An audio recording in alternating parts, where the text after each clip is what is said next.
Welcome to the police state.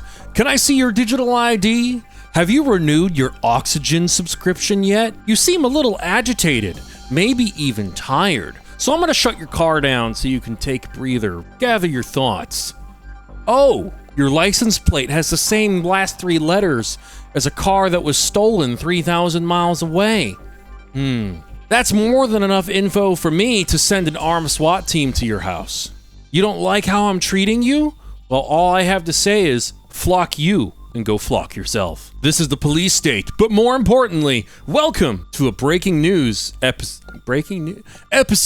of Vroom News.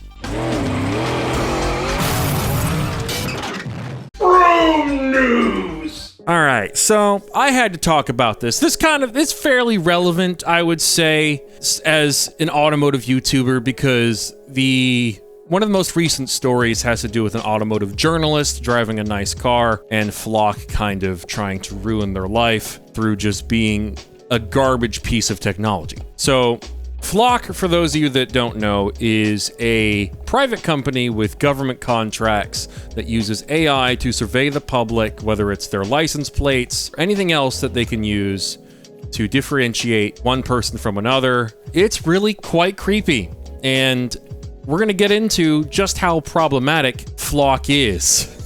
So, for all the people behind Flock and all the people rooting for Flock, flock you. And it's kind of crazy because the people who are supposed to protect and serve the public are letting automated systems determine who the criminals are and are essentially following the orders of this automated system for when they receive alerts about stolen cars or whatever, and there's no human review. The lives of members of the public are in the hands of these systems.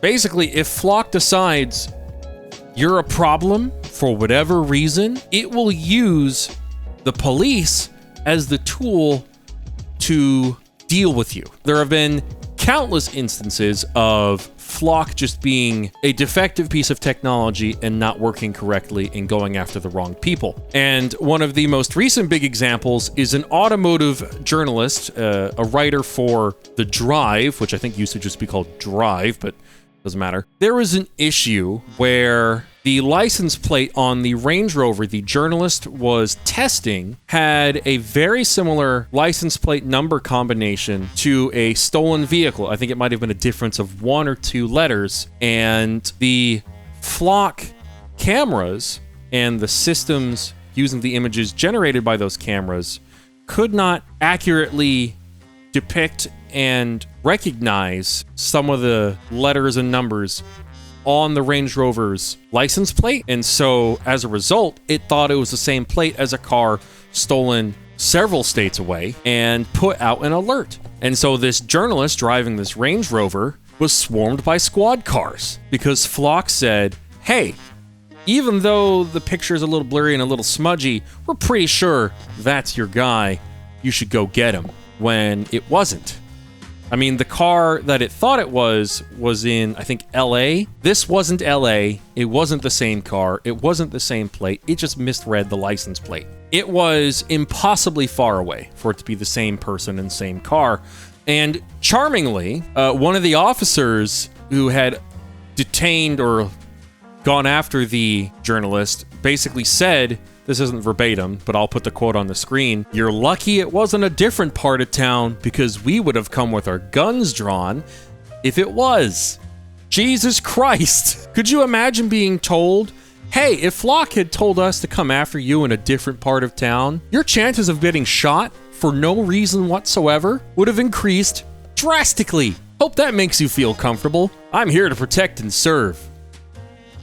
Good soldiers follow orders. Goddamn clankers are commanding the clone troopers before there's even clone troopers. And I'm not even like 100% against the idea of there being some automation. Fine, whatever.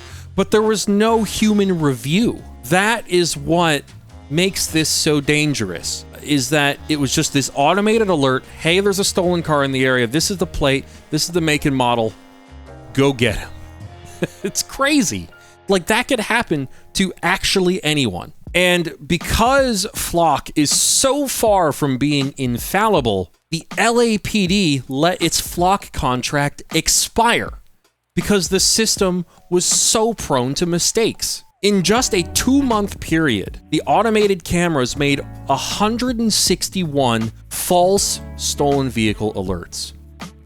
As far as I'm aware, those are felony stops. Very likely guns drawn, everyone's kind of anxious, no one knows how this is going to go down. That is 161 opportunities for people to die for no reason because a camera said, go get them. Now, I would say one occasion of that is too many to allow this system to even be in place. 161 is ridiculous. And now, there have even been arguments made that using these systems with this level of tracking and data acquisition and pattern building and record making, that just using these cameras without a warrant or a court order or whatever, something like that, just using it willy-nilly, most people are starting to agree that that's just straight up unconstitutional. And to move on to another point, what's worse is that the security on the cameras themselves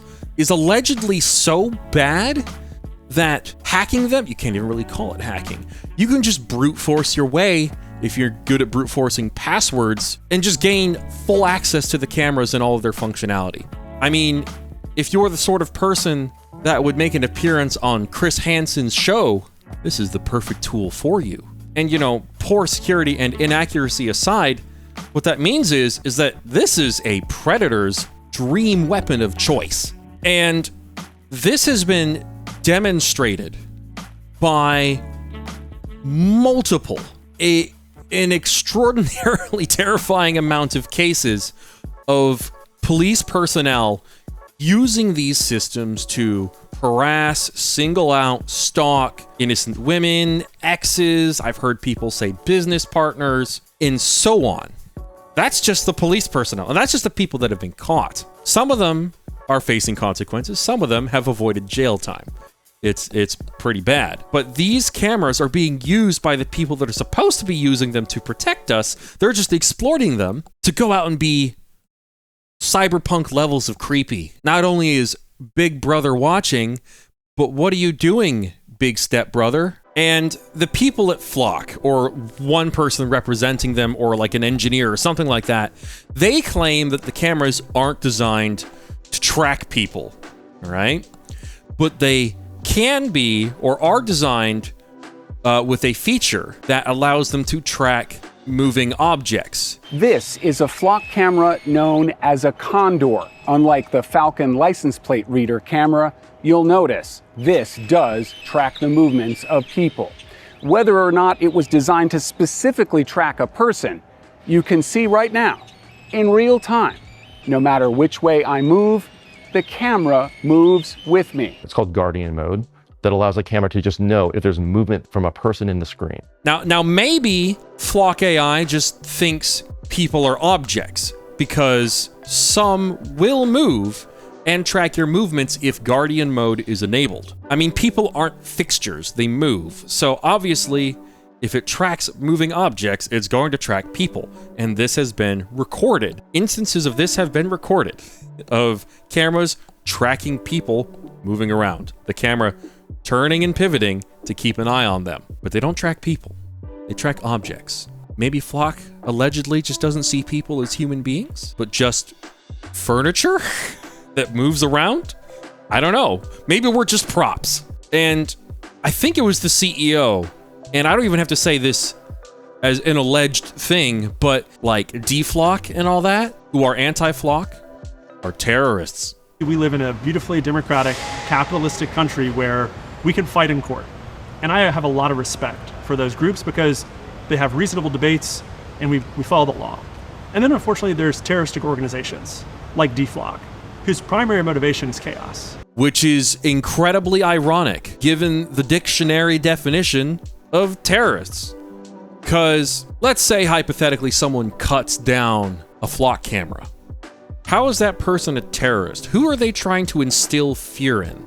The pole the camera's mounted on? Can the camera feel fear? Do you feel this? I don't know, there's some mental gymnastics going on in there. And now look, and I've seen this argument before, has Flock ever been employed as a tool to successfully recover stolen vehicles, or find criminals, or rescue people? Probably. Does that make Flock being a thing worth it? No.